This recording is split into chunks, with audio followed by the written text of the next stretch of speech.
Welcome everyone to our weekly shiur on the Parashat with the Perush of the Zera Shimshon.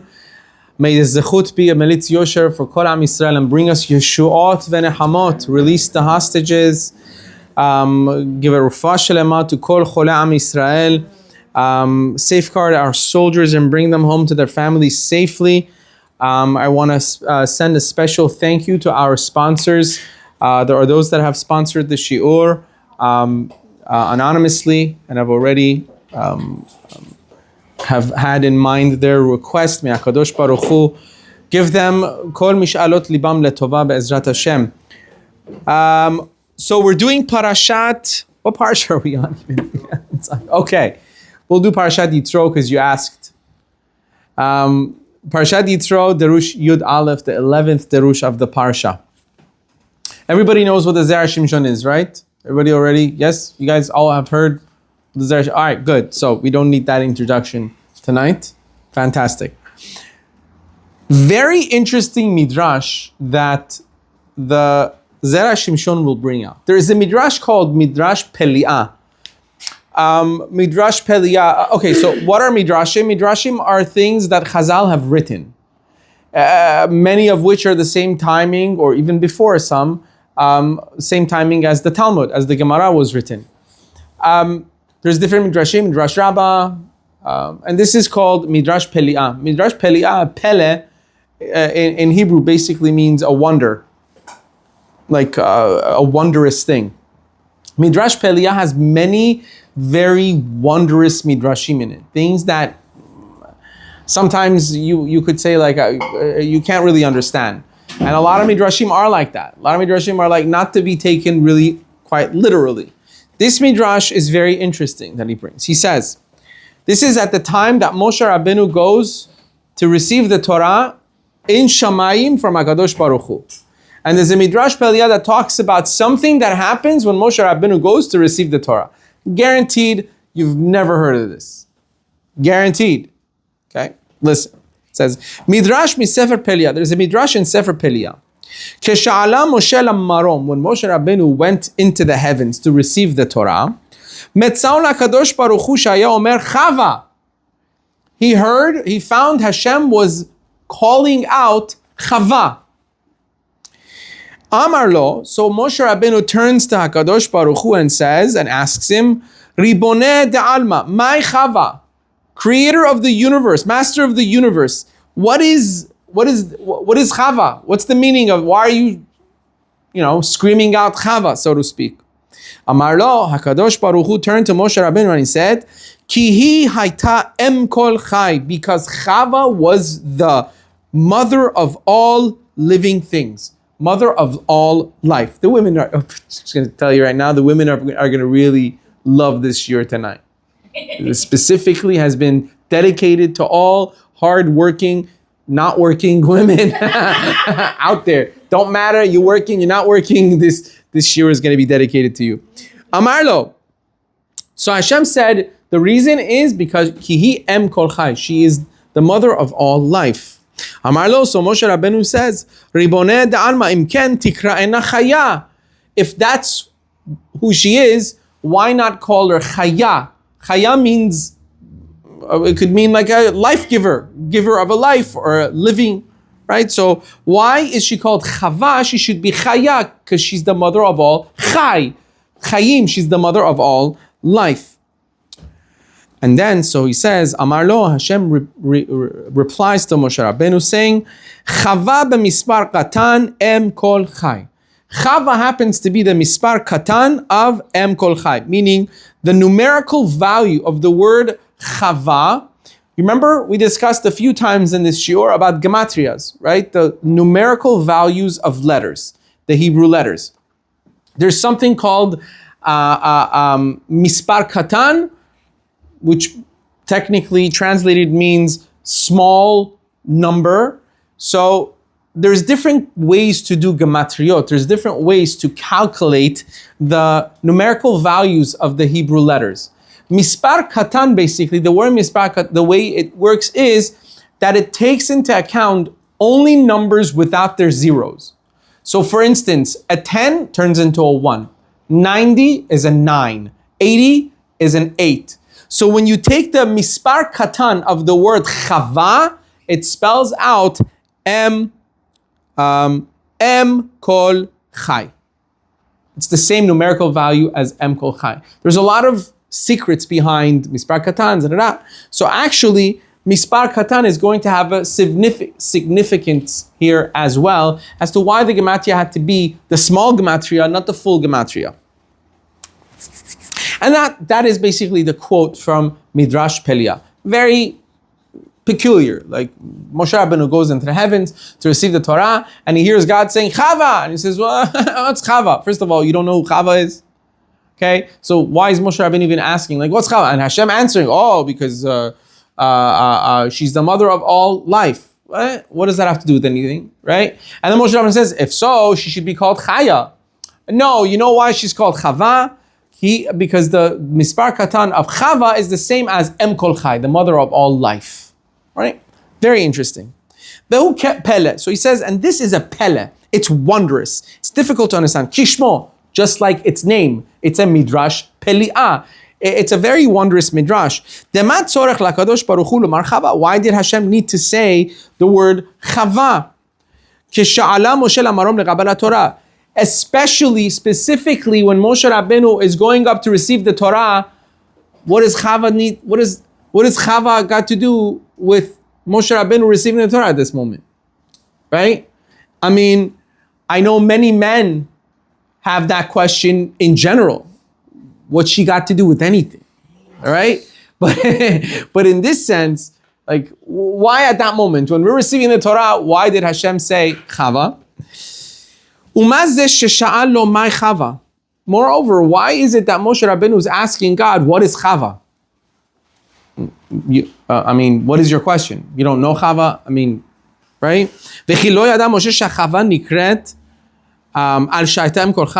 Didn't Moshe Rabbeinu know also that Chava was named Chava because she's the mother of all life?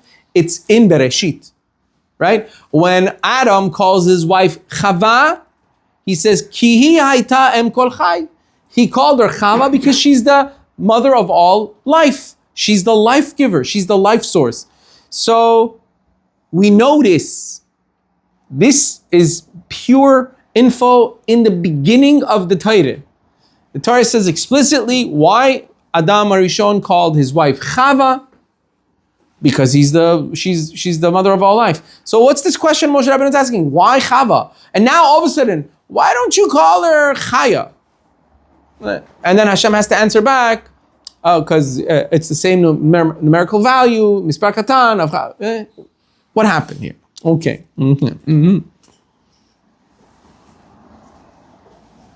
Everybody got those so far? Questions? Good. We're not going to answer all the questions probably, but we'll get most of them out of the way. But my main purpose tonight is to really bring out the beauty of what the Zera Shimshon is bringing out from this Midrash about very important stuff. Very important stuff. L'chaim, everybody. Ta. Amen. Veyuvan says this can be understood with what it says in Midrash Rabbah, in Shemot Rabbah 28:2, it says on the pasuk, Ko tomar levet Yaakov. So the pasuk says, when Hashem told Moshe Rabbeinu to go and teach the Torah to Bnei Israel, Ko tomar levet Yaakov. He says, this is how you should say it to Bet Yaakov. Who's Bet Yaakov? Beis Yaakov? Beis Yaakov. It's the girls, right? That's why it's called Beis Yaakov. It's called Beis Yaakov because Bet Yaakov in the Torah means the daughters of Yaakov. Bait, you should know, in Torah language, Bait pretty much always means the woman. Why? Because the woman is the woman of the house. She the owner of the house. She own you. She own the house. You might not know it, but you'll feel it. It's like a gut feeling, right? So the last time the man can actually act as if he has a say in anything, like I am, is when he says, Hare atme, here you are now, betrothed to me, I am buying you into my life. That's the last time any man has ever felt like he has a say in anything. Once that happens, it's like done. Now she becomes the Akeret Habayit, she becomes the queen of the home, which is the way it's supposed to be, right? So Bayit refers to women. In the Talmud, in the Torah, you'll see it. The reason why the woman of the house is called a house, a Bayit also, is because a woman has to always be looked upon as something tsanua, something that is modest. And a house is enclosed, it's closed. It represents modesty, it represents privacy. So the woman is referred to as a bayit in the Torah and in the Gemara. So when Hashem says to Moshe Rabbeinu, Ko tomar lebet Yaakov, this is what I want you to say to Bet Yaakov. Now, house of Yaakov, meaning the children of Yaakov, or the daughters of Israel. It's referring to the women.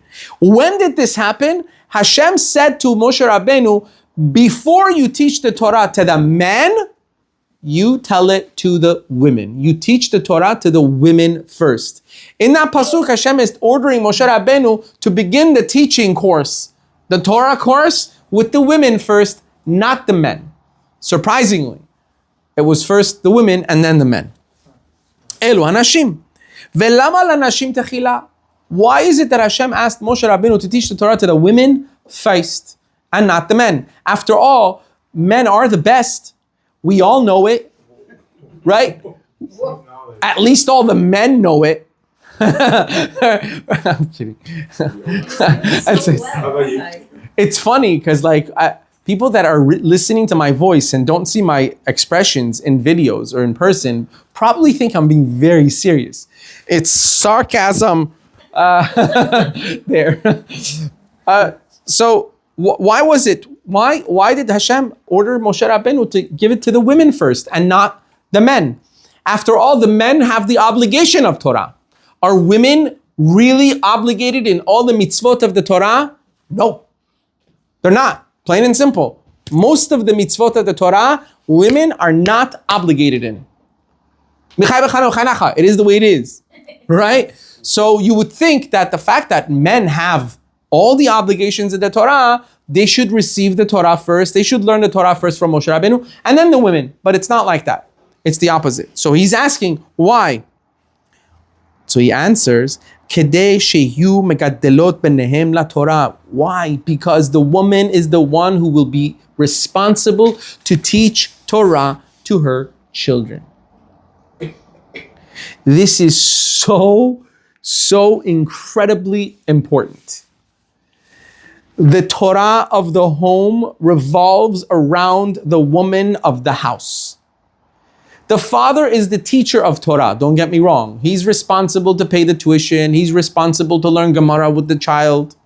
Whether it's a girl or a boy, depending on it's a girl or a boy, the different things that the father has to teach the child, meaning in detail. Let's sit down, I want to teach you the Gemara, That's when he's in 6th grade.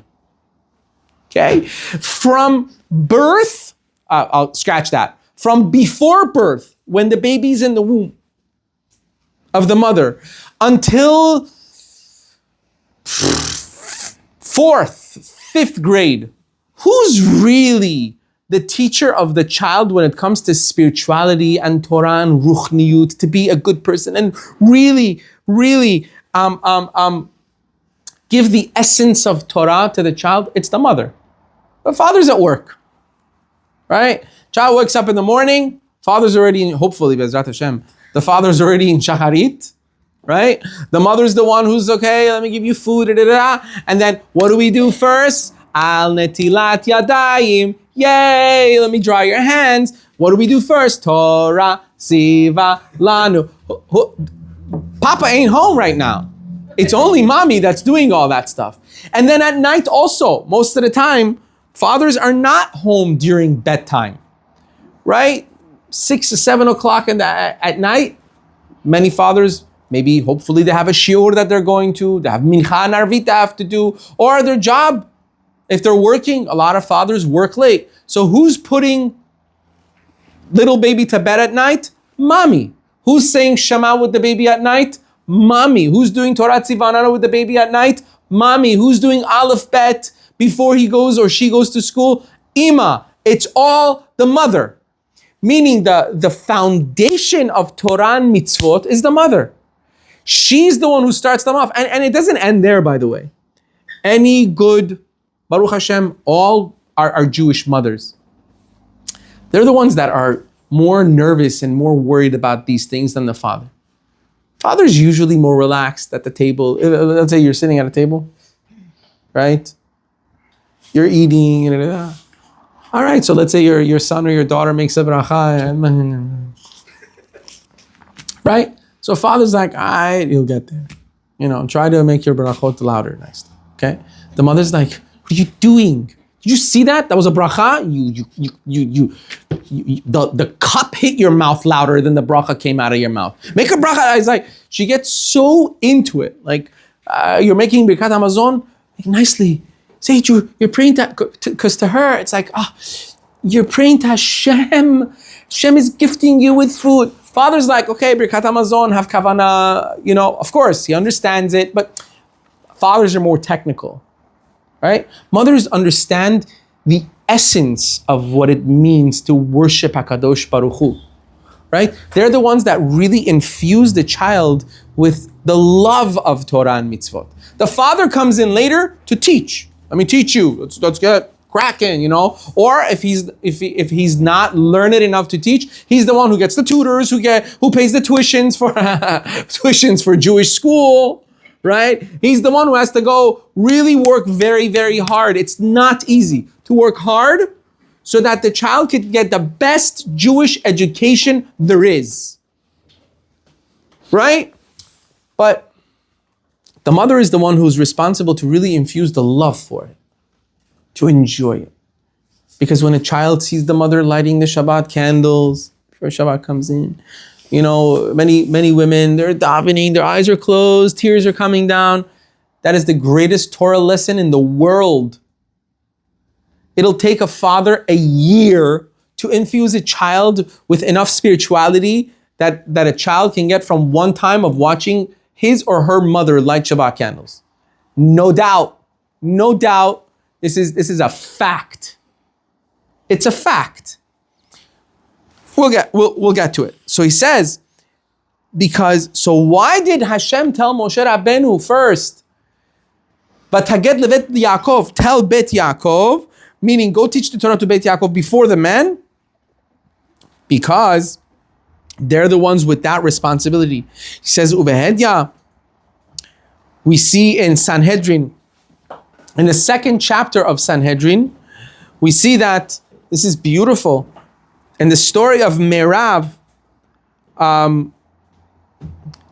this is in Shmuel Bet and Shmuel 1. Shmuel 1 and 2 it says, Shemerav Yalda, Merav had bore those children, Umichal Gadla, meaning there's children that basically the Tanakh says were the children of Michal. Yet we know that they were not Michal's children, they were actually Merav. Merav is no longer in the picture. Michal is the one who raises them and teaches them Torah. And the Tanakh gives credit to Michal as if she's their mother. Why? Because she was the one who actually raised them in mitzvot, in Torah. The woman that raises them in Torah and mitzvot gets the credit of actually being the mother. She's the imma. Why? Because Torah is life. Em kol chai. I will give you life. What's life? Life is our Torah and mitzvot. What are we here for? What is it? What is a Jew on earth for? To refine themselves in Torah and mitzvot and be the best Jew they can. So when a mother raises their child in that way, she's truly given that child life. That's the true life she was given. So he says,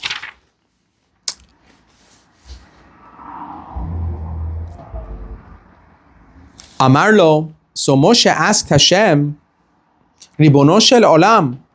So this is why Moshe Rabbeinu replies to Hashem and says, okay, if that's so, that she's the one to get the Torah first because she's the one who infuses them with Torah, she's the one who teaches them and gives them life. Imken tikra'ena chaya. She should be called chaya, not chava. Why is she called chaya? Chava. You should be chaya. Chaya means life. Chava is a little twist to the word chaya, right? Ho'il shein ikar ha'olam. Why? Because the mothers are what is holding up the world.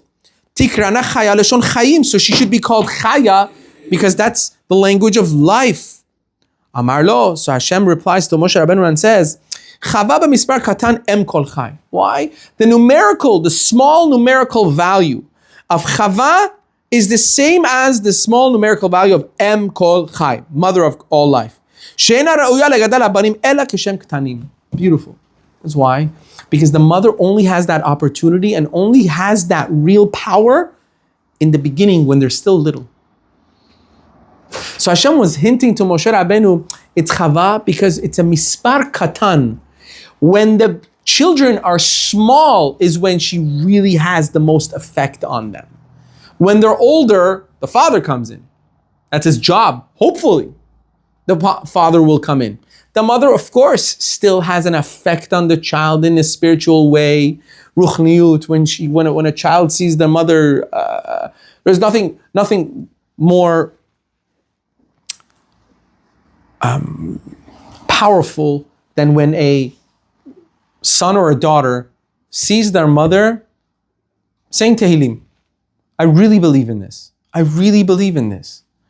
When children see their mothers doing Tehillim at their spare time, you have no idea what an effect that has. Because the child sees, look, my mother could be watching TV. I mean, that's in the 90s. Who's watching TV? And my mother could be on her phone, or she could be watching YouTube or whatnot. And what is she doing instead? She's doing Tehillim. Nobody has to be needing Tehillim. She just is doing it because she knows that it's good. Why not? She's doing it at her spare time. She's doing Tehillim. So the child sees that, look, what's important to my mother is her ruchniut, her spirituality.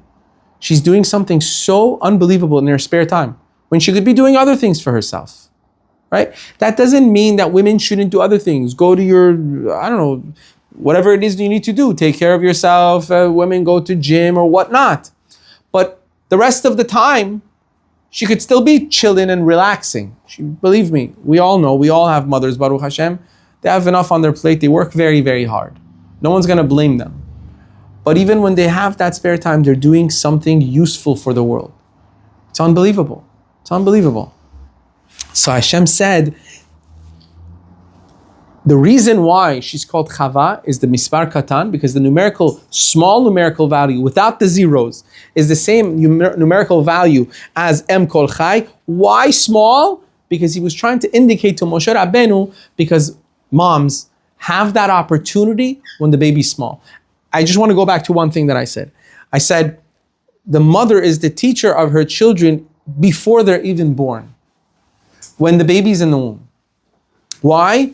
Because it's the truth. When a baby is still in progress in a mother's womb, the baby learns everything, hears everything, knows all. So when the mother is doing Tehillim, she's doing mitzvot, she says divrei Torah, she talks about Torah to her tummy, and the father can do the same. It works wonders for the child. The child is raised with kedusha and tahara. I always tell people when mommies are pregnant, the father has a responsibility. Every single night, you go to the ima's tummy and you say Shema, you say Torah tziva lanu, you talk to your child before you go to bed. In the morning, you wake up. If your wife is awake, you go to the tummy, you say Modani, you say Boker Tov to your child. Very, very important. Baby really responds to that. There's been proof. Babies respond to it. They're already hearing Torah. First thing in the morning to hear Torah, last thing at night. I've said this to people and they do it. And they do it. People come and tell me, people that are having Baruch Hashem, they're like third or fourth child. They go, I still do it. I go, every single night, I'm the one saying Shema. Every single morning, I say Modeh Ani. The baby hears it. It's so important for the baby's neshama to start early. One time, I think it was Rav Wolbe, who was the tzaddik of the generation, that was, he was the expert on childbearing and shalom bayit. I think it was Rav Wolbe once asked, when should a father or mother, when does the responsibility kick in to really teach your child, to do chinuch, upbringing your child in the right path? So he said, how old is your child? He said, let's say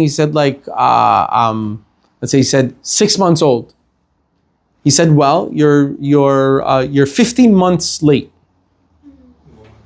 Meaning, it starts from conceivement. You start as soon as your wife is pregnant, you start already. You're already a father, you already teach the child, you already talk to the child, there's studies now that they say like, you put classical music, and headphones. Have you heard those studies?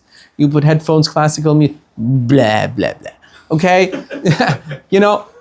But at the same time, those studies are true because it does relax them. It does help them. It's important. But why do classical music if you could do so much better? We have Torah. It's the greatest music in the world. Do Tehillim, do Shema out loud so the child hears it. It's so important because a child that's born already having been infused with that, and the fact that child already recognizes mommy's voice, Abba's voice in a very spiritual way. We think these things don't have an effect. Every single one of us, believe it or not, in our subconscious have memories of things we've heard before we were even born. It just doesn't come out because it's way, way back there. Way back there. These things have an effect. They're very important. So now,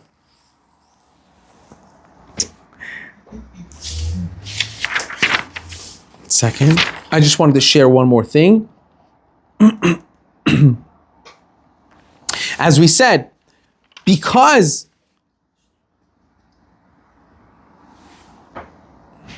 one second.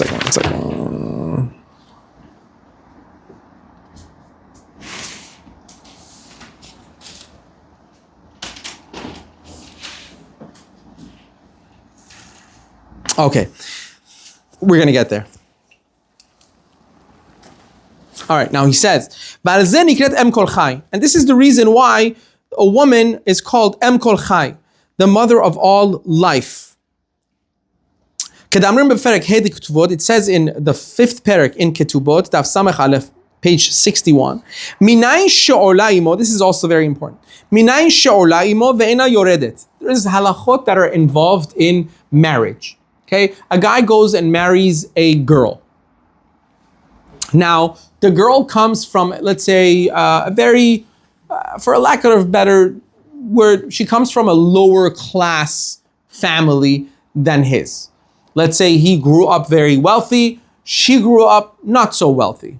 So he's used to a certain type of a life, she's used to much, much less. So imagine a guy marries this girl and goes, she'll be happy with whatever I get. I'll just maintain the same life she's had before. She was raised driving Hyundai, no problem. I'll get her a Hyundai, So the halakha says, Minayin she'ola imo ve'ena yoredet imo. The halakha is, the Gemara says, that a person that marries a girl, if she's on a lower, let's say she came from a lower class family, and he's from a higher class family, she is ole imo. She needs to be brought up to his level. Meaning he can't say, she'll be happy. Nope. He needs to provide to her according to his level. If he's on a high level, he needs to apply that to her, bringing her up to that level. We ain't done yet, man. Y'all gonna be sorry you came to this class tonight. Rabbi Elazar Amar, Rabbi Elazar says,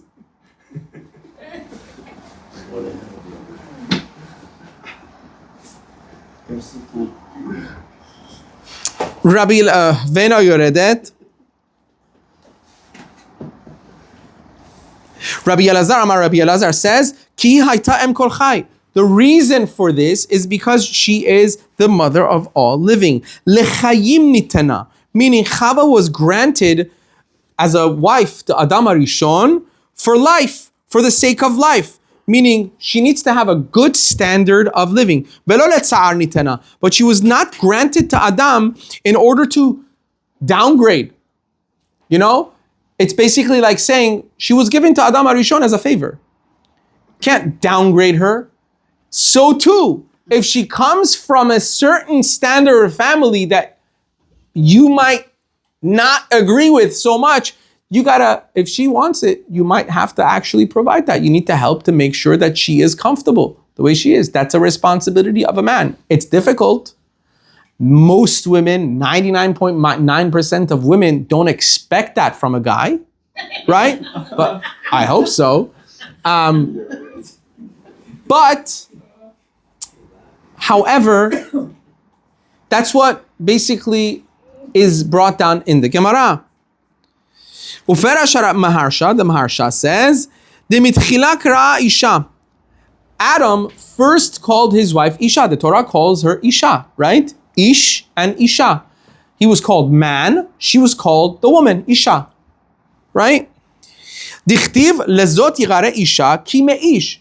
Because the pasuk says, therefore she is called Isha because she came from Ish. Right? She came from the man. Right? She stole a rib. God took a rib from Adam HaRishon and made Chava. So it says she was called Isha because she comes from Ish, from man, right? But then her name changed. When did she become Chava? If her name was Isha, when did her name become Chava? We never thought about this, right? She already had a name. God gave her that name. Or Adam and God. Then her name changes to Chava. When did this happen? After she ate. Exactly. After she ate from the tree and she literally forced Adam HaRishon. I'm kidding. After she ate from the tree Etz HaDa'at and she gave to Adam HaRishon to eat from the Etz HaDa'at, and because of that, Adam was cursed. Adam got many curses. That he has to work harder. Life is going to be more difficult. You're gonna work with the sweat of your forehead. It's going to be difficult to make ends meet. And on top of that, you're going to have her to worry about, to take care of. She got some also negativities that came to her, but not as much as Adam. Even though, surprisingly, some could say she was responsible for it. But, no? Uh-huh. You say Chava da'ata. She gave her opinion to him. Chava. Right. So she was more responsible in a sense, but she didn't get as much as the negativity that came to Adam. So therefore it says, after she sinned, Chazar likrota Chava. Adam decided to call her Chava. Why? Kedeh shelo yomru, so that people don't say sheyarda migdulata bishvil hachet, that she came down from her level because of that sin. Ela af achar hachet, rather even after the sin, he bigdulata, she still stands in her highest level. Bishvil shayta em kol chai. Why? Because she's the mother of all life. Adam said, I don't want people to now connect her to me anymore. Adam said he's already cursed. He's got a curse on him. She doesn't have as much. So he changed her name and said, I want her to be always remembered as Em Kol Chai. She's still, no matter what happened, she up here. She still remains in that high level. Why? Because she's the mother of all life. Shekol bnei ha'olam ba'u mimena. Because everybody comes from her. Without her, life doesn't exist. This is, by the way, and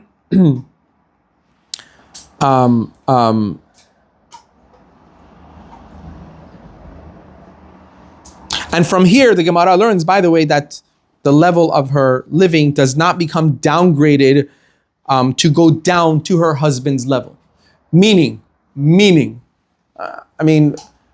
everybody has to have common sense, right? Shalom Bayit, the way a woman and a man get married needs to be with understanding of each other. A woman has to understand where her husband stands in life, financially, in every way, and vice versa, right? But if push comes to shove, according to the Gemara, a woman can say, listen, I'm used to a different kind of a life. And that's the type I want. Now, that kind of a woman could live alone the rest of her life. It could happen. I'm being very, very serious. If a woman puts her foot down, and says, listen, this is the standard of life that I was raised on, and no ifs, no buts, okay. Some people are like, listen, I can't make you happy. What am I gonna do? It's reality. That's the reality of it. But according to the Gemara, she can. Why? Because she is not a part of the curse of the workforce, so to speak. I don't have to have it difficult to live. Adam had to have that difficulty. I don't. I am here to be a life giver. I am here to be Ezer Kenegdo, to be your helper, to back you up no matter what. But I expect a certain thing. Now, unfortunately, today it's gotten out of hand in some circles where, unfortunately, even in the circles that the girl might not come from such a prestigious, she expects the world and then some, right? And that has been causing a lot of shalom bayits. And because of that, many men complain that, they want this, they want that. I get it. But I've always said this publicly, I've said it personally to people. The challenges are on both sides. It's always been on both sides. The men have their issues, so the women have their issues.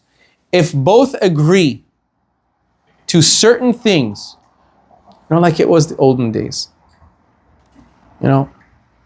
anytime you have a question as to how do you maintain a relationship, okay, just ask yourself, how did your grandparents maintain their relationship for 50, 60 years?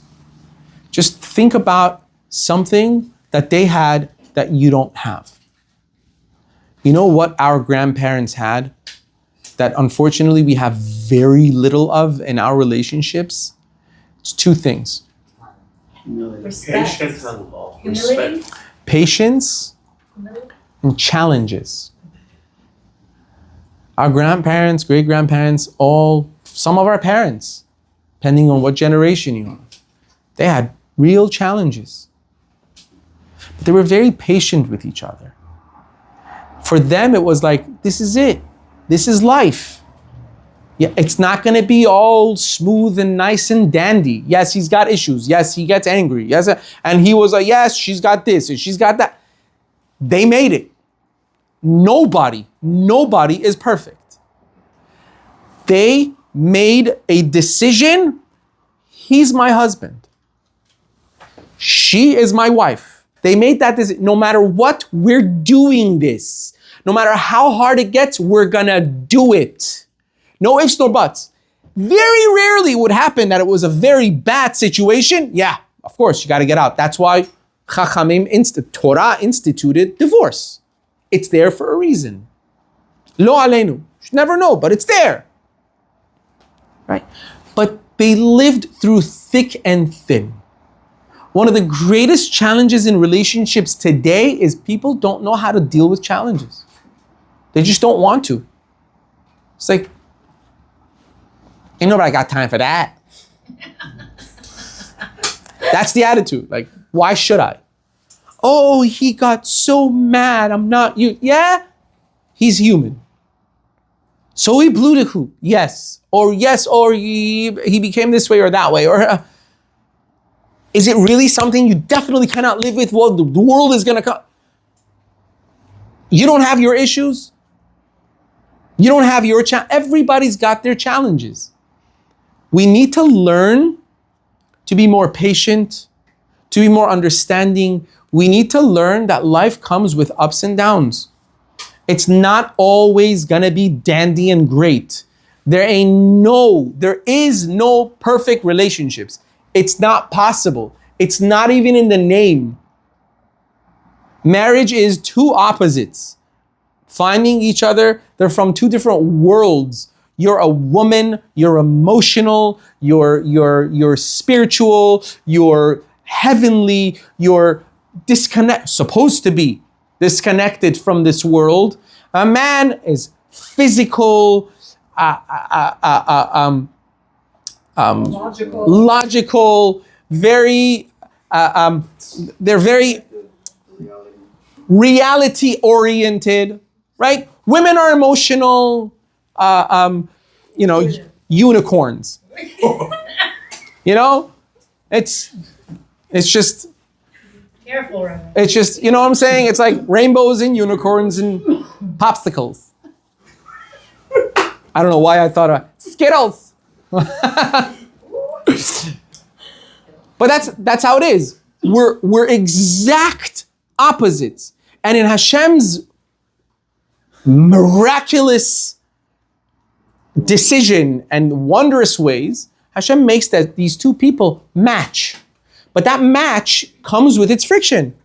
It's supposed to be there. I'm not like you, you're not like me. There's things that you like that I don't like. It's you're built differently, I'm built differently. So we make it work. It needs to be that way. That's what builds a family. That's what builds foundations. Foundations of buildings aren't built with blowing. You got to get your hands dirty. You got to get cement and pick up hard, heavy bricks, and you build. You work hard. Marital life is the same way. You build together. Yes, there's going to be ups and downs. Yes, there's going to be. I said this at a wedding a few weeks ago. Got a lot of laughs, but it's the truth. A lot of times we see in weddings, and I'm still going to repeat this in weddings. A lot of times we go to weddings, not that chas v'shalom, I'm not putting anybody down, but rabbis like it, or like the chatan and kala like it when the rabbi comes and says, oh, I checked the gematrias of your names, the numerical values of your names, and the numerical value of your name is 232, and the numerical value of his name is 552, and both put them together, it spells out unicorn. What is a unicorn? Oh, it's a, and they talk about it and how, yes, you guys are meant for da-da-da-da. So I did a wedding a couple of weeks ago, and I'm like, by the way, looked at the chatan and kala and I said, do you know what the numerical value of your names are? And their eyes were like, no.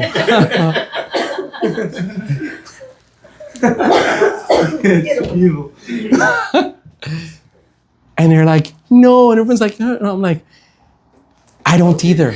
And I'm like, and I don't care. And everyone's like, I'm like, you know why? Because it doesn't matter. If you're not willing to work, I don't care if the numerical value of your name spells out perfect.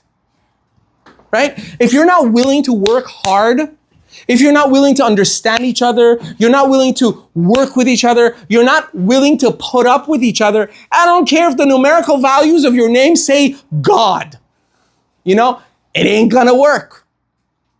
It's just as simple as that. I think that is the greatest shalom bait advice you could get.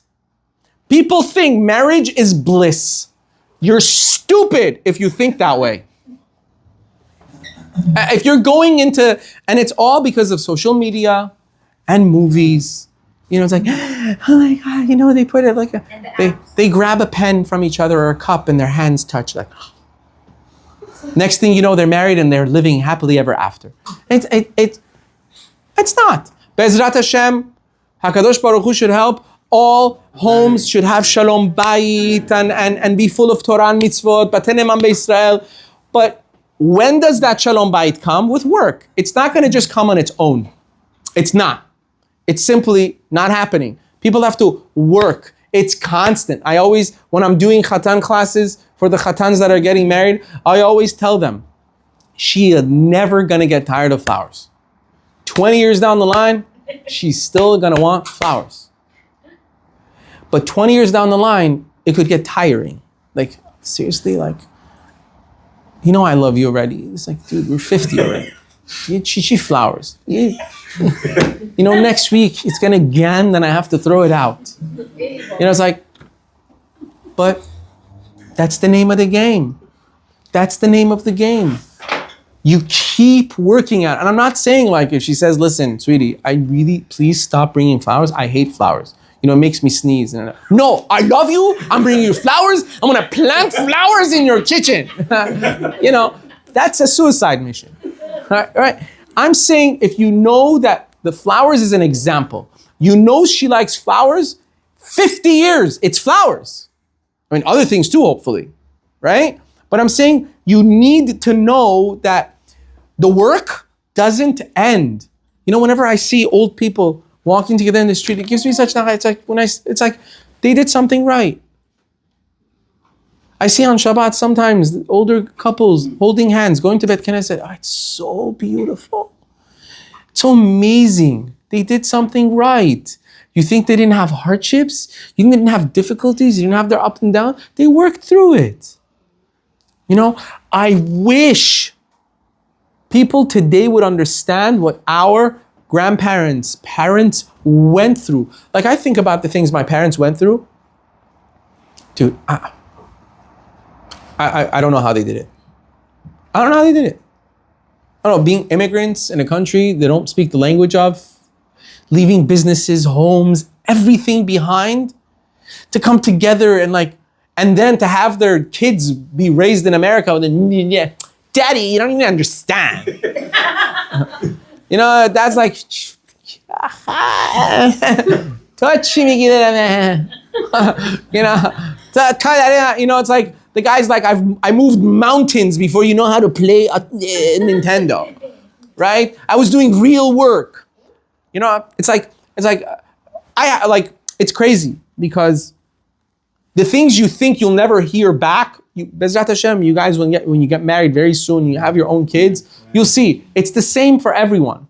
It's the same for everybody. You know, your father used to tell you, you know, you think this is hard? And you go, yeah, you used to go to school when it was the Shah had a sword, whatever. Like, but it never gets old. I have that with my kids. And it's like, I don't want to bike to school. I'm like, what do you mean? I biked everywhere. Yeah, okay, I know. You were in Iran, bike. You know, it's like, and I think to myself, I'm like, I did that to my parents. You know? Hello, what am I asking? Like, what are you asking? Like, I'm telling you to bike. That's what it's like, you know?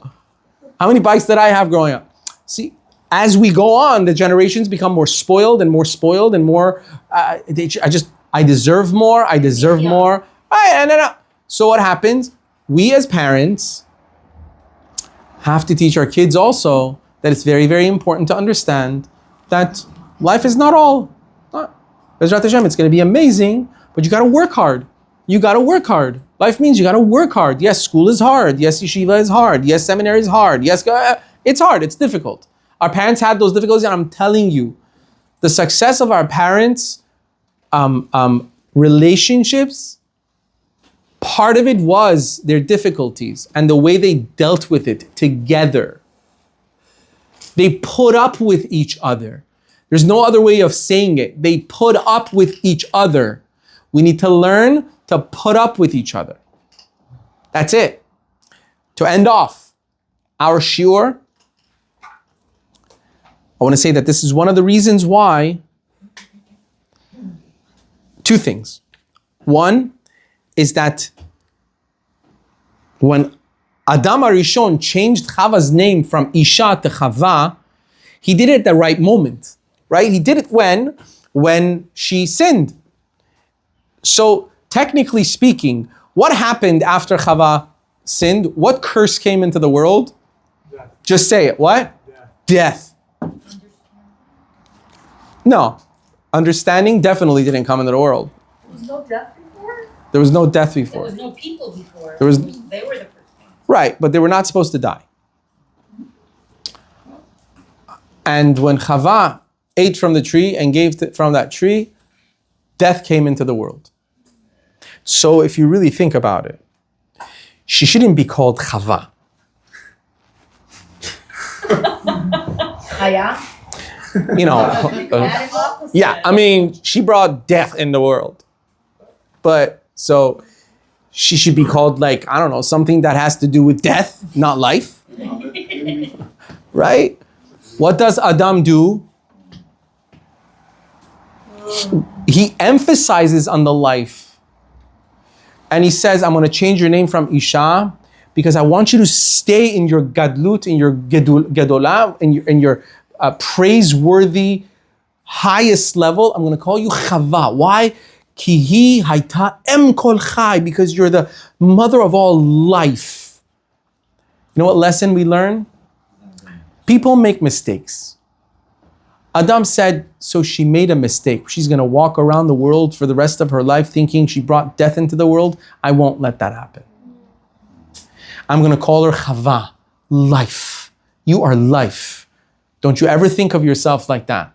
You want to learn a lesson from the first man ever created. You can't blame it on nobody. He had no in-laws. He had nobody to blame for the wife. Nobody forced the wife. Nothing. He made that decision on his own to say, I will not look at my wife negatively. Why? Because he had nobody else. What did we just say? Husband and wife have to feel, I got nobody else. This is it. I will put up with whatever I got. I will work through things. Again, I'm not saying if chas v'shalom, it's a situation that, there are situations that the only way is out. I'm not talking about those situations. I'm talking about situations that can be taken care of. You can work through. Adam worked through the hardest situation. He could have turned and said, we were just born. We just got life. Guess what you did? But he didn't. He chose not to dwell on that. He chose to dwell on positivity. Don't worry about it. You are learning Shalom Bayit from the first man ever created. It's a big deal. That's number one. Number two is that from here we see, as we said, the woman of the house is the one in charge of the ruchniut, the spirituality of the home. She's the one who brings up the kids when they're little to infuse them with love of Torah, love of mitzvot, love of Judaism. Therefore, she is not as obligated as men in the mitzvot. Because her mitzvah is more into the upbringing of the child, of the family, than doing mitzvot. Imagine if a woman had to do mitzvot. You know, women always, like, I've had women ask me like, but I want to put on tefillin. You know, did we do this one time? Yeah. Right? I want to put on tefillin. Like, okay, so you want to put on tefillin? Wake up at 7 o'clock in the morning. Don't miss the zaman of Kriyat Shema. Don't miss the zaman of the exact time for the Amidah. But you can't, because you're going to have different things to do. So HaKadosh Baruch Hu in his wisdom understood that I'm creating a woman, she's going to have a very difficult task, which means the baby goes, at times, God knows when, she needs to take care of the baby. Right now, she can't be like, it's a time for tefillin, I'm going to miss the time for tefillin, let me put on my tefillin and then I'll give you milk. You can't do that. Therefore, you don't have the mitzvah of tefillin. Why? Because at any time, you need to be taking care of things that are much more important. You're not obligated in Sukkah for the same reason. Because I can't be told to only eat in the Sukkah. I'm running around. I got to go pick up the kids. I got to go do this. I got to cook for the family. I got to eat when I can. So HaKadosh Baruch Hu understood. I'm giving a job to the Eshet Chayil. I'm giving a job to the man of the house. The job of the man of the house is one thing. So he has to be logical. He's got to be mathematical. He needs to do. He needs to teach. The woman is the spiritual, emotional backbone of the home. She can't be tied down to mitzvot. She can't be tied down to be told, okay, now you do Shema. Now you do Arvit. Now you do this. Yeah, how is the family going to survive without the woman running things, right? So and this is, we just saw the reason behind all of it as to why the woman did not get all the mitzvot is because she had something more important than mitzvah of upbringing the family. She's literally the pillar. Akeret habayit. She's the pillar of the home. As they say, the man is the head of the household, right? That's what they say. The man is the head of the household, and the woman is the neck. The head don't move without the neck. And that's the truth with an F. Let's see. Baruch Adonai le'olam, amen, amen.